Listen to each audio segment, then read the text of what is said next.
Selamat pagi adik-adik semuanya. Sampai jumpa kita. Saat ini kita berjumpa lagi di dalam kasih Tuhan. Kita akan mendengarkan firman Tuhan saat ini. Kami percaya firman Tuhan yang sungguh ajaib ini akan membuat adik-adik lebih cinta akan Tuhan.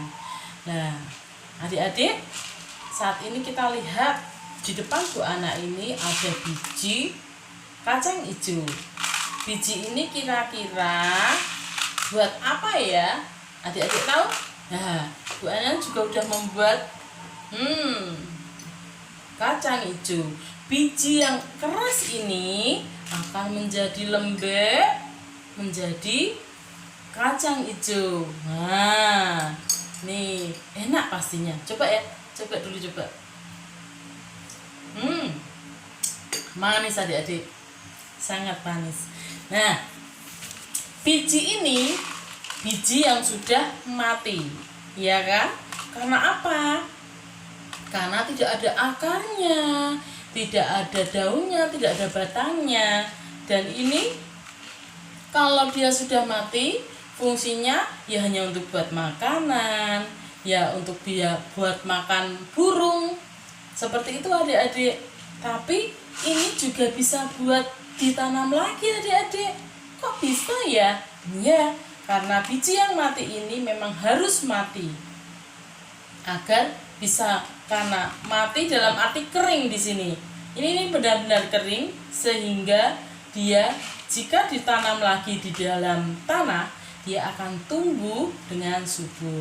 Nah, adik-adik, di dalam Alkitab, tokoh-tokoh Alkitab juga mengalami proses kematian. Dalam arti bukan mati secara jasmani, mati, dikuburkan, tidak. Tetapi mengalami kematian secara rohani.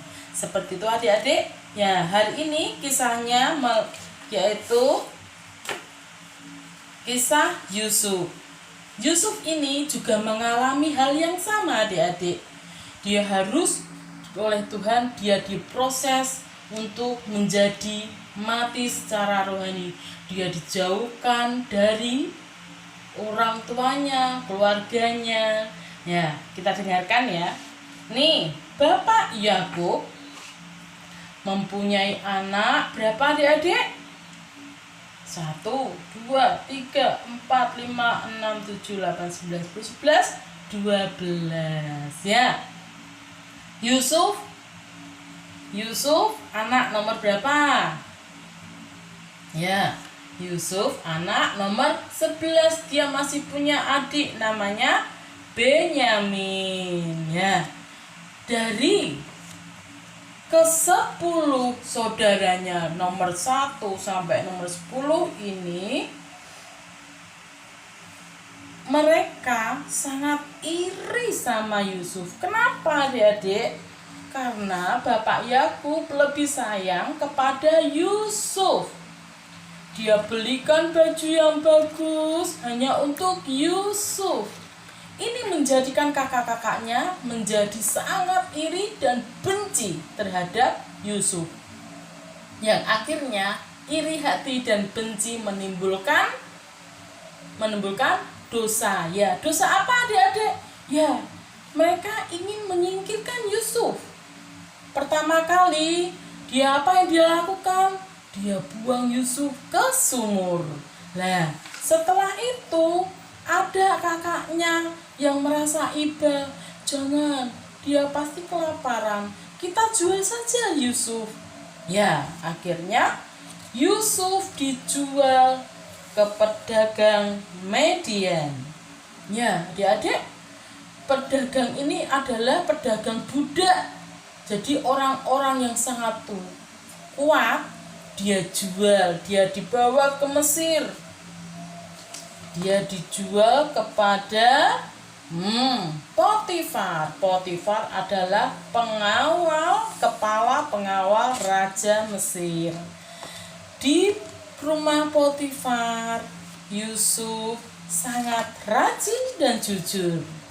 Dia melakukan tugasnya dengan sangat baik. Namun adik-adik sekali lagi dia mengalami hal yang tidak baik. Kenapa? Istri Potifar sangat marah. Dia memfitnah Yusuf bahwa Yusuf telah berbuat jahat kepadanya. Padahal yang berbuat jahat ini adalah istrinya Potifar sendiri, adik-adik. Tapi karena suaminya ini lebih percaya kepada istrinya, akhirnya Potifar pun dimasukkan ke dalam penjara. Namun walaupun dia mengalami hal-hal yang buruk, dia tetap percaya kepada Tuhan. Dia tetap berdoa kepada Tuhan. Dia tetap memuji dan memuliakan nama Tuhan. Nah, adik-adik, di dalam penjara dia bertemu dengan 2 orang penjahat lainnya. Satu penjahat, dia adalah seorang juru minum, dan yang kedua adalah seorang juru roti. Suatu hari si juru minum ini bermimpi, adik-adik, ketika tidur dan melihat tangkai 3 anggur dan memerasnya dan memberikan kepada raja. Nah, adik-adik, dia bingung, dia cerita kepada Yusuf, aku mimpi aneh ya. Kenapa? Mosok aku tahu memegang 3 tangkai anggur, kemudian aku peras, kemudian aku masukkan ke gelas, dan gelas itu berikan kepada raja. Kira-kira apa ya? Padahal kan aku di penjara, ketemu tuh raja aja nggak pernah. Oh, itu adalah keberuntunganmu. Lah kok bisa? Ya, 3 tangkai berarti 3 hari lagi kamu akan dipanggil oleh raja dan masuk ke istananya. Oh, benarkah itu? Oh, mimpimu sungguh luar biasa. Pasti apa yang kau artikan ini membuat aku bersuka. Kemudian ternyata si juru roti ini juga bermimpi, adik-adik. Dia membawa 3 bakul roti, tetapi apa yang terjadi? Roti-rotinya dimakan sama burung-burung. Ya, habis dia juga pun cerita sama Yusuf. Yusuf, aku pun juga mimpi, tapi ini aneh. Aku bawa 3 bakul, tapi burung-burung itu menghabiskan roti-rotiku semuanya. Oh, itu artinya kamu bakal masuk ke istana juga. Masa iya? Tapi selama 3 hari itu kamu juga akan dihukum mati oleh raja. Oh, nggak percaya. Masa sampai segitunya? Bener. Ya udah, itulah hikmat dari Tuhan yang dia berikan padaku seperti itu. Ya udah. Ternyata adik-adik, 3 hari berikutnya benar-benar terjadi. Mereka berdua, tukang minum, juru minum sama juru roti itu dipanggil oleh raja. Ya benar adik-adik, mereka memang masuk di istana, tetapi si juru roti karena dia berbuat kesalahan, dia dihukum mati, adik-adik. Dan si juru minum itu tetap bekerja di istana. Oh, ternyata arti mimpinya itu benar ya. Kemudian suatu hari si Raja Firaun juga bermimpi, adik-adik. Dia melihat 7 ekor lembu kurus memakan 7 ekor lembu yang gemuk. Yang kurus makan yang gemuk. Wow, apa itu ya? Hari berikutnya dia mimpi lagi si raja. Apa ya? Yaitu 7 bulir gandum yang kurus memakan 7 bulir gandum yang gemuk. Loh, apa ini? Mimpi yang tidak menyenangkan. Apa ya ini artinya? Oh, sangat membingungkan. Dan akhirnya dia panggil semua juru tukang mimpi, tukang-tukang yang mengartikan mimpi, semuanya dipanggil. Semua orang-orang yang pintar dipanggil semuanya. Kemudian dia suruh mengartikan semuanya mimpi ini. Tapi adik-adik, tidak ada satupun yang bisa mengartikannya. Nah, adik-adik, lalu datanglah juru minum yang memberitahukan, "Raja, aku dulu satu penjara dengan orang Ibrani. Dia itu juga mengartikan mimpiku, dan tepat seperti katanya, saat ini aku masih tetap di istana. Raja, mungkin Raja bisa memanggil dia. Dia adalah Yusuf. Dia sekarang ada di penjara." Nah, benar adik-adik, Yusuf dipanggil sama raja. "Ayo panggilkan Yusuf yang di penjara itu." Nah, kemudian di situ ketika sudah dipanggil, si Yusuf disuruh mengartikan semua mimpi-mimpi raja itu. Nah, apa artinya adik-adik? 7 ekor lembu yang kurus memakan 7 ekor lembu yang gemuk, dan 7 bulir gandum yang kurus dimakan 7 bulir gandum yang gemuk. Nah, ini sama Tuanku Raja, artinya yaitu 7 tahun lagi akan terjadi panen yang sangat luar biasa. Tetapi di 7 tahun kemudian juga akan terjadi kelaparan di mana-mana. Semua kekeringan, tidak ada hujan sama sekali. Wow, raja kebingungan adik-adik. Oh, ya apakah ini arti mimpiku itu? Iya, padukaku raja. Jadi, raja harus mencari orang yang bijaksana untuk menjadikan dia mengurus semuanya panen-panen itu.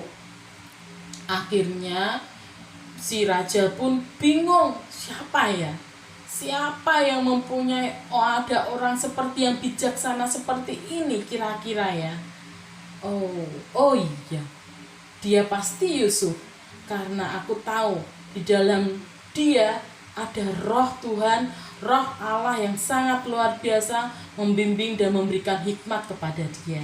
Akhirnya Raja Firaun pun memilih Yusuf menjadi penguasa di tanah Mesir saat itu. Dan terjadi benar-benar adik-adik, Yusuf pada 7 tahun itu terjadi kelimpahan. Dan Yusuf mengumpulkan semua makanan yang ada dan hasil-hasil itu di dalam gudangnya. Dia membuat gudang yang banyak dan tinggi-tinggi untuk memasukkan semua hasil panennya. Dan terjadi benar-benar adik-adik, 7 tahun kelaparan itu datang melanda Mesir dan sekitarnya. Dan akhirnya si Yusuf menjual sedikit demi sedikit agar dia melakukan manajemen semua hasil panennya ini dengan baik, sehingga tidak ada orang yang kelaparan di daerah tanah Mesir. Demikian adik-adik, semua penduduk di tanah Mesir tidak ada yang kelaparan, karena ada hikmat dari Tuhan yang menyertai Yusuf. Nah adik-adik, demikian cerita dari Bu Ana. Kita tahu Yusuf mengalami hal yang buruk.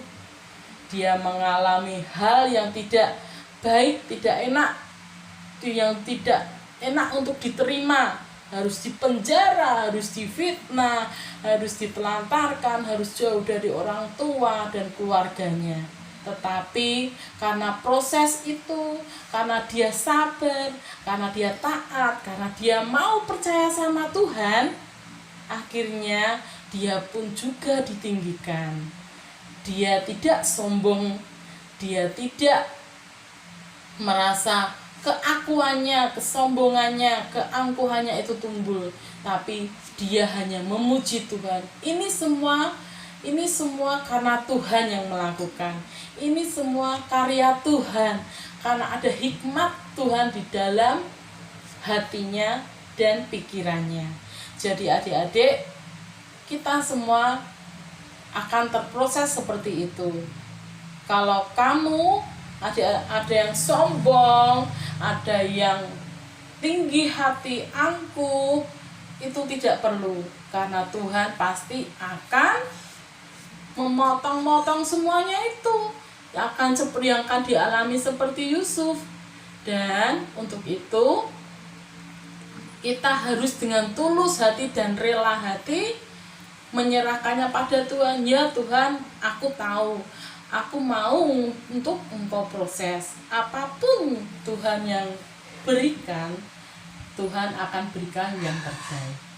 Jadi adik-adik, demikian firman Tuhan hari ini. Mari kita berdoa. Tutup,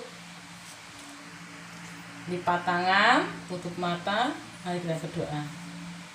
Terima kasih Tuhan buat kasih-Mu, Engkau yang sudah berkarya atas kami, Engkau yang sudah bekerja atas kami.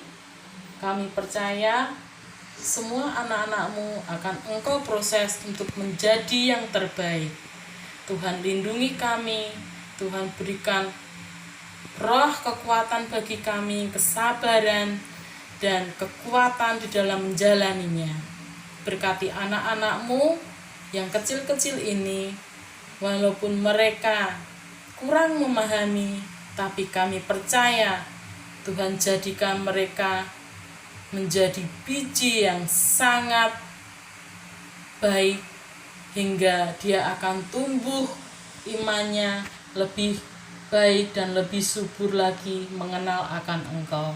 Terima kasih Tuhan, berikan tudung perlindungan-Mu saat-saat ini, saat-saat ke depan. Kami percaya Engkau berikan kesehatan, berikan kekuatan bagi kami semua untuk menjalani kehidupan kami masing-masing.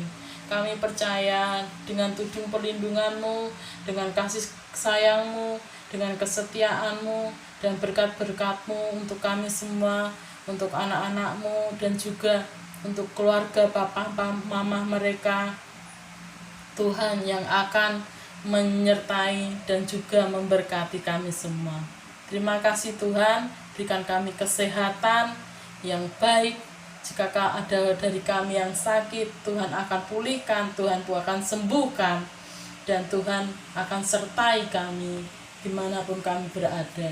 Timbulkan iman kami untuk menjadi lebih baik lagi, seperti Yusuf yang akan sudah Engkau proses menjadi orang yang hebat, tetapi dia tidak sombong, tapi karena hanya daripada-Mu Tuhan saja yang sudah memberikan hikmat, biarlah kemuliaan-Mu saja yang nyata atas kami. Terima kasih Tuhan, kami serahkan doa-Mu ini hanya di dalam tangan kasih-Mu. Dan hanya di dalam nama Tuhan Yesus kami sudah berdoa. Haleluya. Amin. Sampai jumpa. Satu lagi. Ayat masnya ada di Yohanes 12. Yohanes pasal 12 ayat 24. Adik-adik nanti tugasnya adalah membaca, ya. Membaca di Yohanes pasal 12 ayat 24. Bu Ana tunggu sampai dengan pukul 11. Terima kasih, Tuhan berkati. Shalom.